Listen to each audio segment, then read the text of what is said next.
Today, we shall reflect on the life of Saint Anacletus.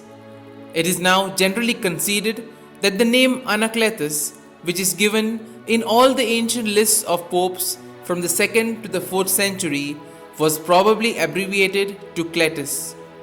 It was later erroneously believed that Cletus and Anacletus were two distinct figures, and they were therefore commemorated on the 26th of April and 13th of July respectively. Anacletus succeeded Saint Linus to the papal throne about the year 76 and reigned for 12 years.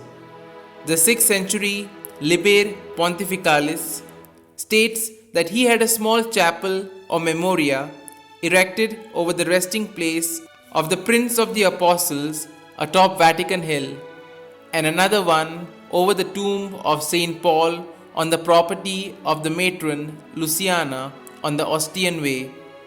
Aside from this, little is known of the reign of this second successor of Peter. He was believed to have been martyred under the cruel emperor Domitian, the Nero come to life again.